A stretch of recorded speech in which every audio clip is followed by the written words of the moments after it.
how are you, I'd like that to be on your frequently asked questions, is what are you going to do to help the people once we do flood? Because FEMA gave me $35, or not, the cost of a trash bin to throw away my destroyed property.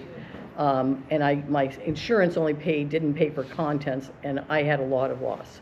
You know, and most of my neighbors did. On Kent Avenue, it's ignored because everybody thinks it's San Anselmo that floods. It, you know, comes down to us, and it goes even into San Anselmo. So, and then also, I've heard the Chetta building was going to be removed. It still is there. I understand everybody's concerned about the beauty of trees, but when people's lives are at risk, we need to really think about that. And all of those buildings were built on, on a creek bed, and also the apartment building up above that was built on a creek bed. All throughout the last century, a lot of things were done which didn't make sense, and now we have to live with that. The fish ladder still hasn't come out down at Ross. I mean, that has been acknowledged that it needs to go for a long time, but you have to fix another thing first. So I'm just really concerned about, it's not, when you say 100-year flood, it gets me very upset every time I hear that, because it's misleading, just as the other woman said.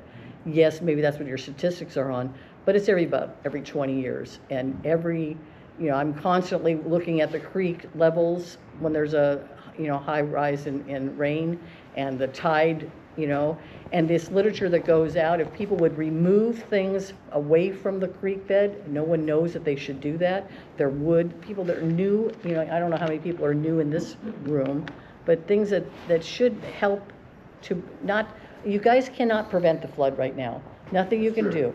So you need to help us once it happens, and not just disappear. Yeah, that's a good point, is that this is a flood risk reduction project that pencils out in terms of cost effectiveness. It's not a flood elimination project. This is not the silver bullet to eliminate all flooding. This is a flood prone community, but this is quite possibly the most cost effective means to reduce flood risk in the community, technically. Yes? Thank you. The next is here. I don't think it's a silver bullet. I think it's a solid gold bullet. So much money has been spent on this without any really anything to see for it. I just, talking about the demolishing the bridge, which I think is just a terrible idea because people enjoyed it so much when it was open. But I'm going to pass forth a picture, and I don't know, this might have been a 5-year flood or something, but you can see on this that the building upstream is no higher above the water. So you take building bridge 2 out, and you've still got a block inch, and then you talk about, well, what I've heard is 3 or 4 inches, maybe they'll reduce flooding.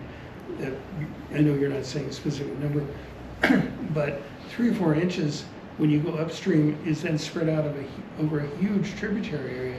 So it's not going to be 3 or 4 inches all the way to Fairfax. It's going to be a tiny fraction of an inch. I don't see where it's going to help anyone upstream.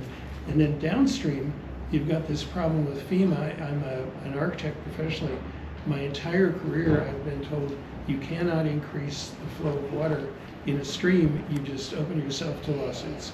There's, no way we had a problem with water before that architect did that change on that property, and then you get sued, and that's what's going to happen to the county and to San Anselmo, and it's going to be millions of dollars, and it has happened in the past with these 100-year floods that happen every 25 years.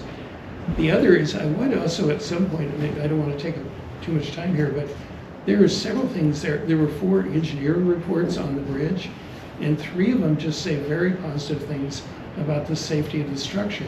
It was just the one engineer, Ballard Watkins, who was actually a personal friend of mine, who does a lot of work with the county, and at the very end he put on this one sentence that says, if it was crowded, it could collapse, but it's said in such a way that this town hall could collapse in the same big earthquake. So the fact that it's closed off and people that don't get to enjoy it is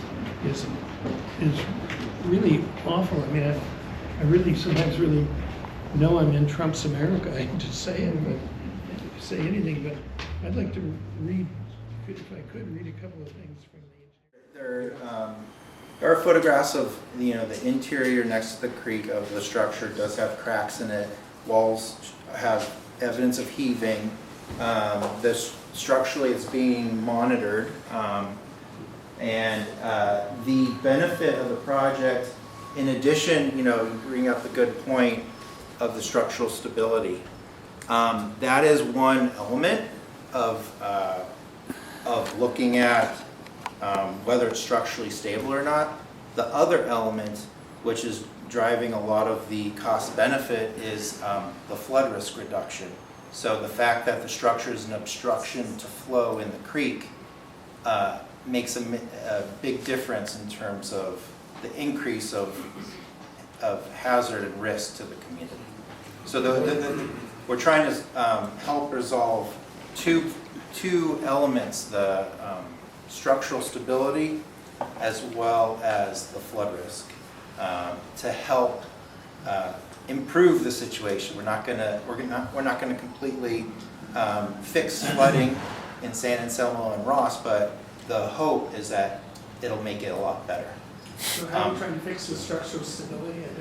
I don't follow that. By removing the structure, we don't have the risk of it catastrophically So failing. for $11 million, you can remove it, or up to $300,000, you can repair it for at least 60 years. And 3 of the 4 reports say that the structure is fine the way it is. It just doesn't. Yeah, are we on the same planet? the cost benefit analysis is really looking at only the flood risk reduction, not even getting to the level of what is the reduction in risk associated with the structural elements. So in some cases, that's about a 2-to-1 ratio of benefit to cost. It's likely even higher when we account for those potential structures. Like 30 or 40 to 1. Judge? Yeah. Judge? Yes. Yeah, thank you. With respect to the FEMA requirements of the FEMA no-rise rule, as it pertains to mitigation, isn't it accurate that with respect to each proposed item of mitigation, I have a 2-part question, that the property owner that it pertains to has to consent, has to sign off on it. And if that property owner refuses to sign off on it, refuses to play ball, then the result is that the county has got to bring an eminent domain action against that property and condemn it in order to bring it within the scope of the project. So those are my 2 questions. Okay. Is that accurate? I think the first thing we need to do is technically understand the rise, the impact of that rise, and what appropriate Well, no, mitigation you're not is. answering my question. I'm assuming a rise, okay, that's assumed. It I'm dep- it assuming an adverse impact. I'm assuming a mitigation proposal to the impacted property owners one at a time.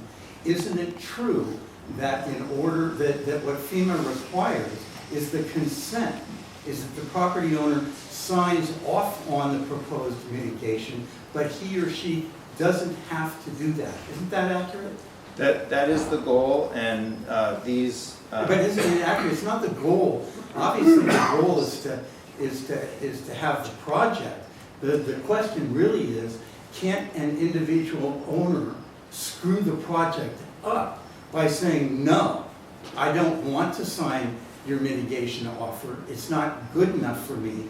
And when that happens, what the play is then on the county side, in order to make the project go through, that the county's got to bring an eminent domain action to condemn the property and bring it within the scope of the project. Isn't that accurate? I think that's an appropriate question. There are 2 yes or no questions that are easy. They're easy questions. I'm not sure that as the technical expert, it's a policy question. No, it's a legal question. And a legal question. It's an application And I am of not. the FEMA no-rise requirements. And when Yeah. I walked in, I heard you talking about FEMA, and I heard you talking about the no-rise requirements. And this is really important because both questions go to the practical viability of the project, and you should be able to answer those questions. Judge? Thank you. And we'll try to respond to your question. The question was Your whether predecessor, Liz Lewis, whether who was the one project resident manager, can she stop. said yes to both of those. Okay. Liz Lewis, the project manager, in the end of March of 2022 and April of 2022, at Brown Act notice flood zone 9 meetings, when she was the project manager, she said yes to both of those questions. And it seems to me that the county is playing hide the ball with those consequences, and that's why I'm raising the issue now. Okay, thank you for the question. We'll try to respond to that. Judge? Yes. And make Then- very then- quick then and then, we'll go to Ross. just very quick. So, general terms, this sound like Groundhog Day all over again. Seems to be 2008 when we just started paying our taxes, and that you come out telling us what is going to happen. We heard all you said multiple times before, and nothing has happened but just the shutting down of the bridge on a Saturday morning without even notifying us, the town, that the county was going to do it. So our expectation, besides getting into the technicalities of the engineering, and I'm talking also, by the way, on behalf of the Chamber of Commerce today, we had a meeting, they asked me to come and share it, is are we going to have more transparency from you? Are you going to tell us what's really going on? I'm surprised to hear that you are hiring now a consultant to do what they told us has already been done, I don't know, 10 times. Yeah. What happened to the 50 millions that have already been spent? What's going on here? Really, I'm personally upset. I have a property here, and I have a business, and represent the chamber, and now telling us that you're basically starting brand new. That's my feeling, that you don't know anything, you don't even know that very simple question that Fort Greene asked, that is the beginning of everything, because nobody is going to do eminent domain in a mansion in Ross, we know that. So that should be the start of everything else. And then, on behalf of the merchants, we are really concerned, again, we talked about that earlier today, past performance does not guarantee future result, but understanding what happened in the last 15, 20 years, we think that if you take down that bridge, we're going to have a hole that my grandchildren will be still looking at. So what kind of guarantees do you give us that if you actually do that, something is going to happen? So I believe that besides getting into engineering, bracing the column, and all of that we care a lot, we would like to know from you, is this for real, or it is another way to spend money on consultants without giving anything back to us? And please, he knows more than anybody else. Yes, so thank you for the comments. I do want to also highlight the kind of San Anselmo's Park project, which would follow this to create communities gathering space. We already have a park. The plaza's better. We have a park. Judge? Yeah. Yes. Tell He's a Mel very Rowley good. to give us the money. I've got 2 questions. First, I'll state that Judge, you're probably a really nice guy. You wouldn't have been hired if you hadn't done good things before. But bear in mind, this community and the people here have either lived in this valley for 50 years or they've seen those floods every 20 years.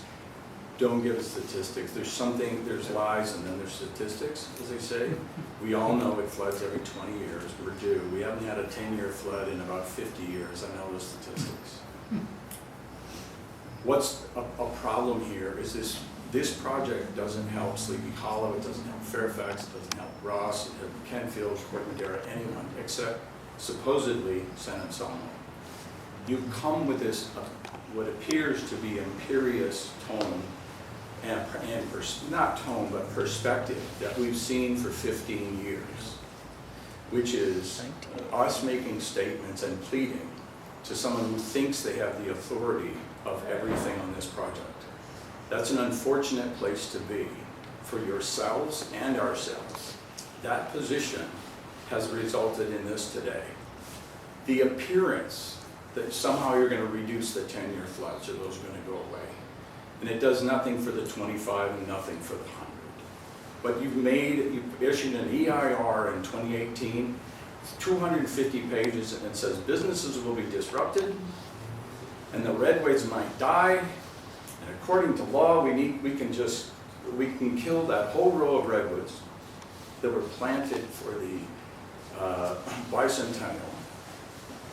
And by the ordinance in San Anselmo, we can just give you a bunch of little trees. So here's the question. Why does the county staff believe they can make the value judgment that this job is more important than those trees? That this job is more important than that plaza? I believe that you would be in the best place as project managers to present options for the community to make decisions on, rather than an imperious, filtered, tiny slices of truth and a lot of unanswered questions and disingenuous responses. You're a nice person, but we smell it on every third answer because you're an advocate for the problem or for the solution rather than a fiduciary with our money. Ford talked about risk. It is very, very clear to Ford, he's been on this for 20 years, what the risks are. It's very apparent to everyone in this room that it's gone ass backwards from the rules stated in 2010. You can't increase the flow unless you start from the bottom and come up. You guys have started, you're in the middle of it now. You started in the middle of the creek inflow to increase flow. The liability will be left with us.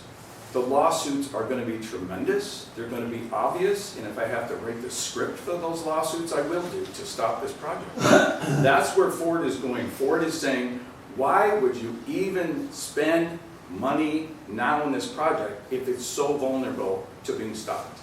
You guys have wasted $50 million. You spent 7 years studying Phoenix Lake, burned through God knows how much money. You studied 10 different basins and produced one. Questions from a community this well informed is not a problem. It's the pathway to the right solution. You are not acting as fiduciaries. Name another project anyone here has ever been on, from having your parents get you a bicycle to buying a house, where you didn't consider how to maintain the thing. Right now you guys are tabling $250,000 a year to maintain this project, and we all know there's going to be exactly zero income, zero fees starting in 2028. It's irresponsible with your fiduciary responsibilities to not set aside money for maintenance, or the lawsuits will flow.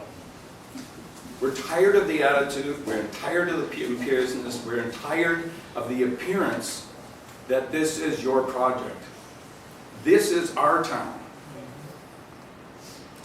And you're going to kill the trees, and we've been telling you for 2 years, and we're really, we did something unheard of in California. We voted to get out of the district because of the attitude of a siloed set of responsibilities within staff at county.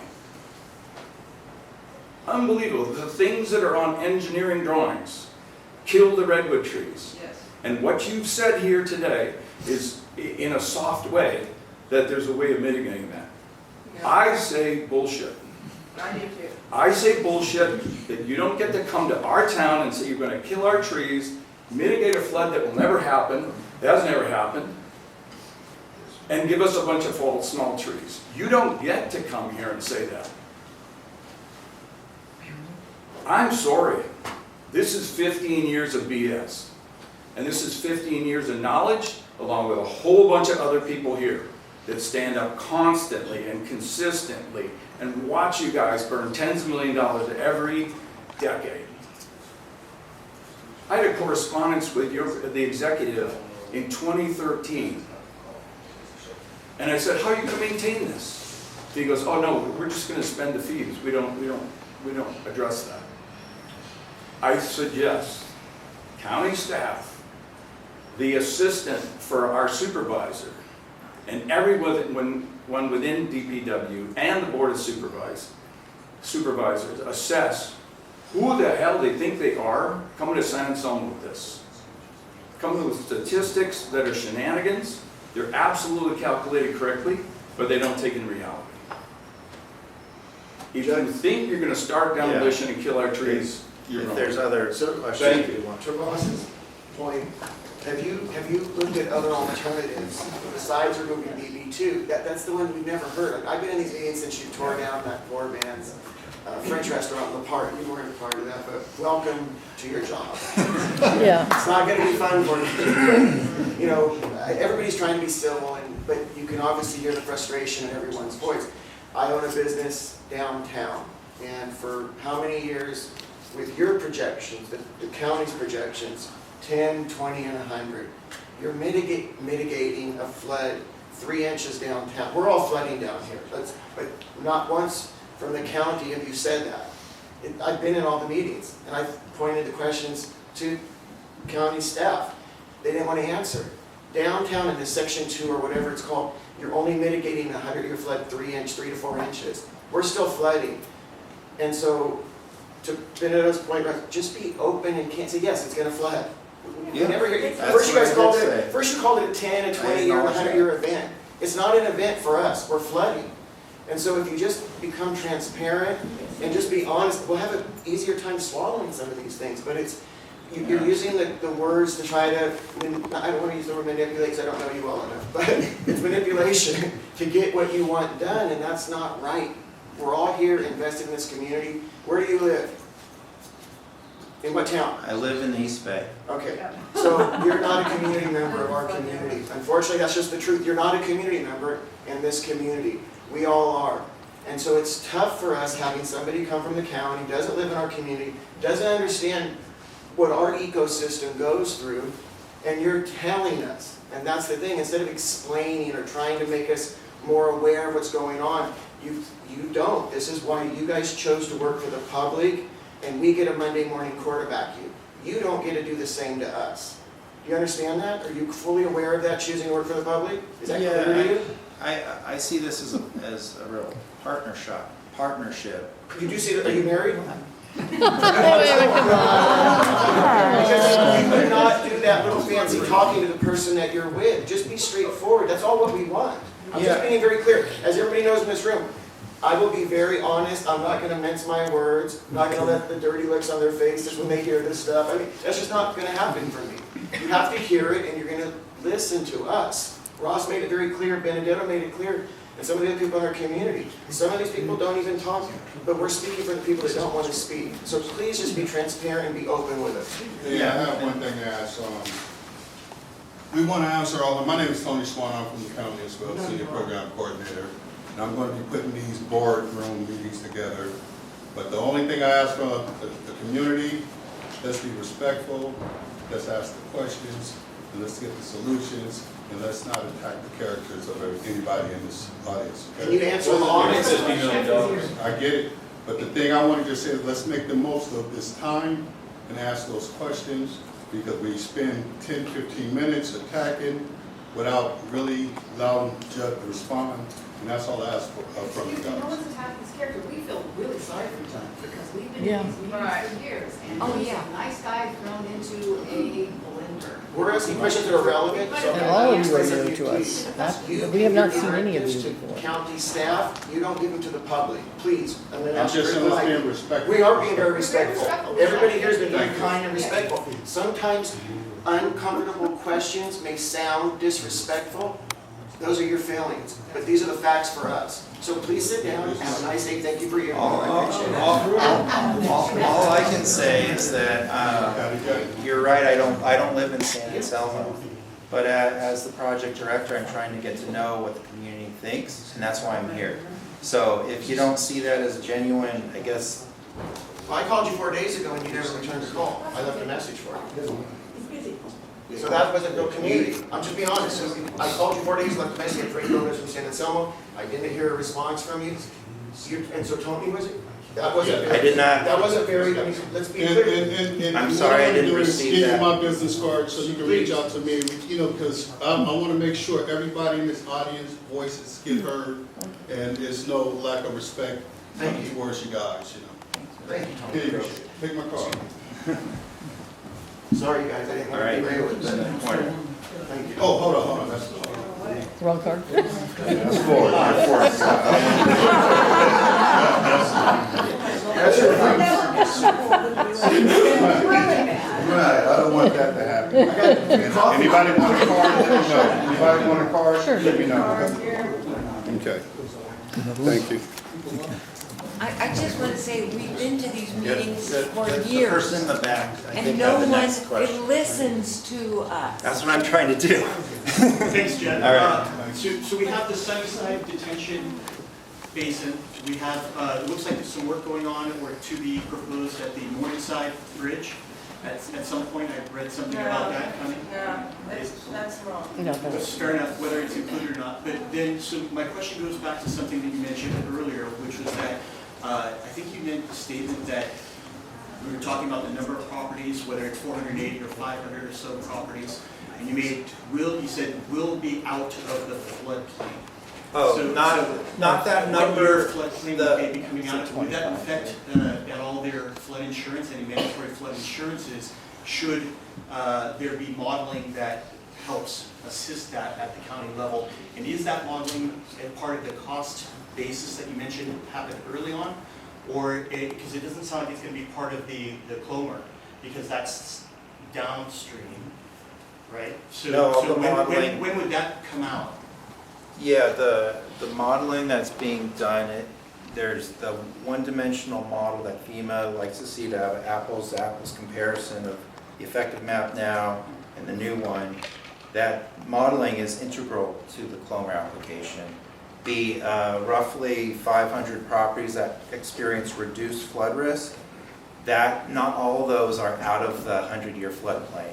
A portion of those will be. We're evaluating how many there are because our consultant is looking at the modeling to create the new proposed map. The same hydraulic consultant is on that as well? Yeah, Sorry to interrupt, yeah. yeah. Okay. So, you know, there will be, I don't know, I'm not sure if it's on the order of dozens. We have to see of who would be out of the 100-year floodplain per the FEMA-approved model. But, you know, for those residences who would be out, they'd have more flexibility in terms of what insurance. So it could only be dozens and not hundreds? Pardon? What was that? The flood risk would be reduced to hundreds of properties. We're still evaluating how many properties would be completely out of Okay. the effective Thank you. map. Where are those properties? Next time I'll bring a map. We have. I think we have time for two more questions, and then I need to wrap it up. Yes, go ahead. Okay, first thing I'd like to say is Tony puts his money where his mouth is. Tony is the man who got the AB, the advisory board meetings, video for the first time since that practice was canceled and they were emasculated. So this gentleman is trying to help. The second thing is this. In the EIR, there were alternatives. One was Morningside, and that's probably where he heard this. The other was, or one of the others, was raising the floor of Building Bridge 2. Yeah. Right? It was an alternative. It was rejected. But now that we have the cost of moving it up to 11 million without the mitigation and surveys being completed, so we don't even know how much more that's going to cost. It could be a lot more. I would like to ask, is it not possible to re-look at those alternatives, like raising the floor of Building Bridge 2, which is not, I don't believe, in danger of falling down and killing us all in our sleep. Besides, what is being sold is that this creek is going to be opened and bioengineered banks. Actually, no. Right. By the time you get the bulkheads for the two new pedestrian bridges in, which tie into Creekside, Building Bridge 3 supports, you are continuing the constraint that exists upstream of this demolition. You also have, and we go for 70 feet before you hit Bridge Avenue and the sill on Bridge Avenue Bridge, which is another constraint. The constraints of the Azalea Bridge in Fairfax, 5 bridges in San Anselmo, the Winship Bridge, the flood ladder in Ross, they're all staying here. They're all still here. So why spend $11 million plus and irritate everybody, threaten the redwoods, and generally create a fuss you don't have to? Look again. Maybe change this. Don't demolish Building Bridge 2. You're already putting in a brand new flood wall with 11-foot footings, and it's 20 inches above San Antonio Avenue. I mean, it's huge. And I don't think people realize the extent of it. You haven't released the plans. You need to do that so that people can honestly evaluate what you're selling here. Because you can hear the frustration. I'm furious. Sorry, but I'm furious too, and I'm not furious at you. I'm sure not furious at Tommy, but I'm furious at this process that has just dragged everybody since 1982 when that thing failed down there, to show how frustrating and impossible this is. And we should settle for what we can get, the most effective. It may not be the best, it won't be the best, it couldn't be the best because floodwaters don't evanesce into the atmosphere because we want them to. So let's just take a step back. You've admitted that we all know that there's a problem between the one-dimensional and two-dimensional. And it's 3 feet, and that's pretty substantial. So let's not pull the shades and pretend people don't see it, we see it. Let's look again and work together and come up with something better. We surely can do it, because this is terrible. Last question. Hi, I'm a landscape architect for 47 years, and when I look at the redwoods and how they're going to be cut off forests, and they agree with me. So compared to everybody else and their concerns, I only have one concern, and that is those redwoods falling down. You cannot cut where something like 90% of their root structure is 4 feet.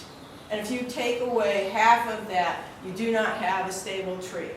And so when you go to, because I know how to read a drawing, and I actually do have the plans, and I got the plans from a public records request.